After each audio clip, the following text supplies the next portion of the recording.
Ladies and gentlemen, Raiders Nation, buckle up because tonight under the dazzling lights of Allegiant Stadium, the Silver and Black are staring down a make-or-break moment that could either spark a wildfire of hope or fan the flames of frustration even higher. Imagine this, a legendary coach, a Hall of Fame architect who's won Super Bowls and built dynasties, now walking the tightrope in Sin City. Pete Carroll, the man who turned the Seahawks into a beast in the 2010s, is under siege in Las Vegas. Is this the end of the road for one of football's great minds, or just the storm before the turnaround? Stick with me, folks, because we're diving deep into the Raiders roller coaster 2025 season, and trust me, it's got more twists than a Hollywood thriller. Let's set the stage here in Week 11 of this grueling NFL campaign. The Las Vegas Raiders came into 2025 with stars in their eyes, dreaming of redemption after that gut-wrenching 4-13 slog last year.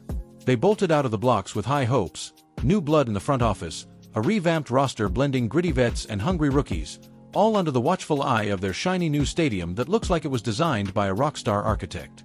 But oh, what a harsh reality check.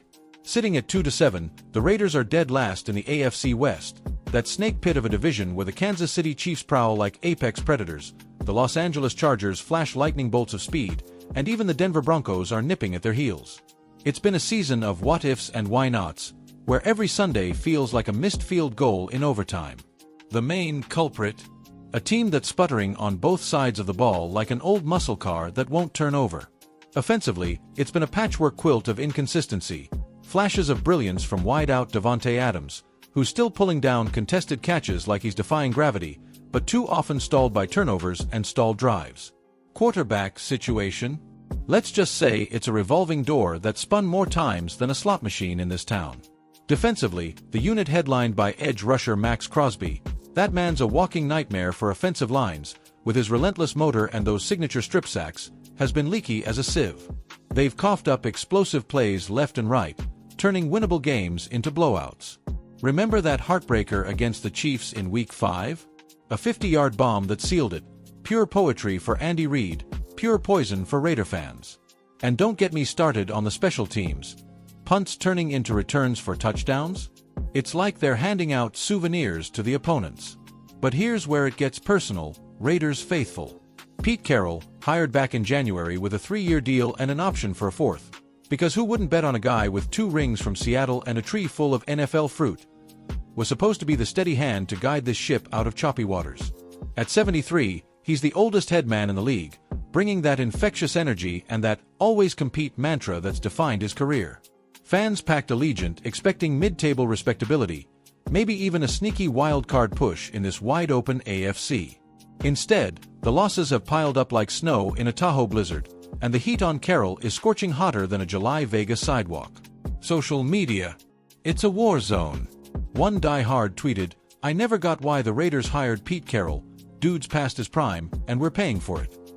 Another fired off, "This team's so poorly coached, it's embarrassing. Stupid penalties, bonehead play calls.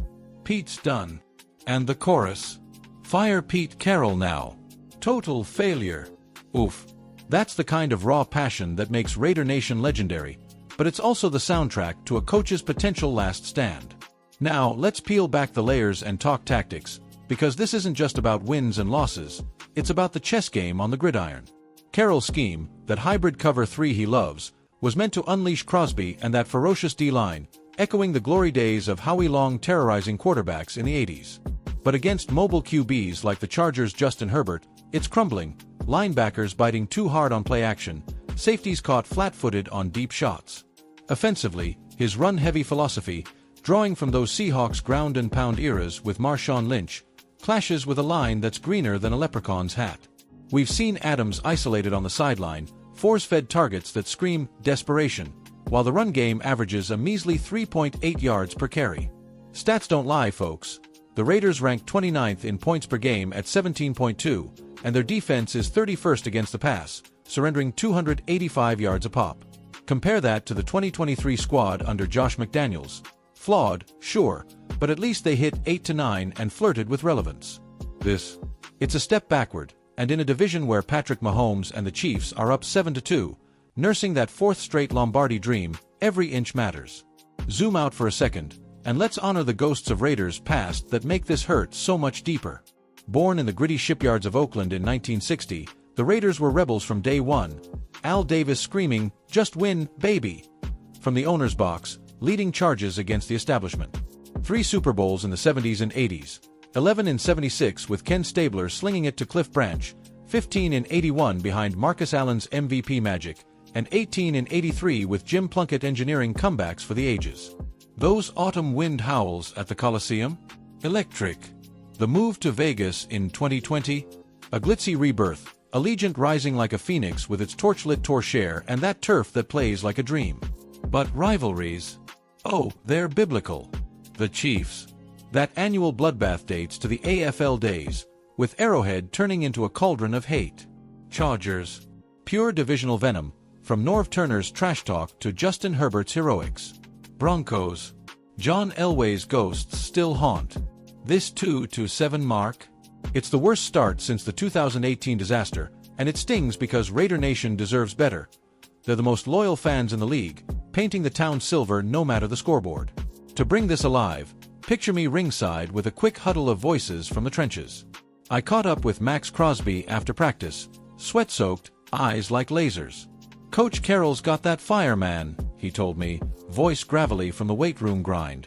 "We're buying in, tweaking the calls, but execution? That's on us. Monday night's our Super Bowl.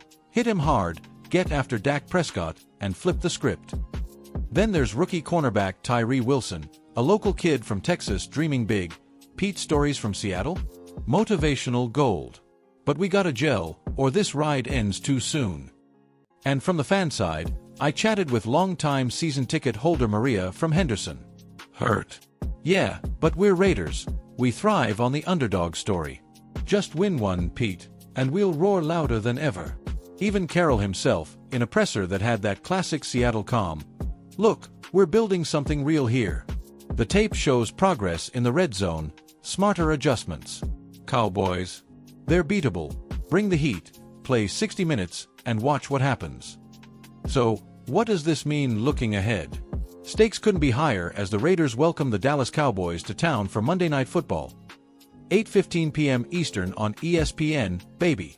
Dallas limps in at 3-5-1, their star-studded D hampered by injuries to Micah Parsons and DeMarcus Lawrence, while Dak Prescott's arm is surgical but his O-line's a turnstile. For Carroll, this is primetime therapy, a national spotlight to silence the doubters, showcase Adams streaking for 100 yards, Crosby sacking Dak twice. Win, and it's 3-7, a pulse, momentum heading into the bye, maybe even eyes on that #1 draft pick for a franchise QB like Shadur Sanders. Lose. The hot seat scorches to inferno, whispers of an off-season pink slip growing to shouts. Playoff odds. Slim at 8% per the models, but stranger things have happened in this league. Remember the 2021 Raiders' miracle playoff run from 6-5? This could pivot the whole narrative, yanking them from the AFC West basement and injecting life into a rebuild that's felt like quicksand.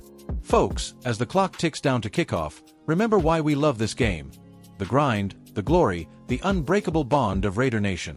Whether you're tailgating in the Black Hole or streaming from a sports bar in Oakland, honoring those roots, this is your team. Fierce, flawed, and forever fighting. Tune in tonight, cheer like your heart's on the line, and let's will this win into existence.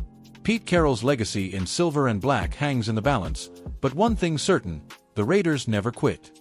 Just win, baby. I'm your host for all things Raiders. Catch the post-game breakdown right here on the channel. Until next time, stay silver, stay black, and keep the faith.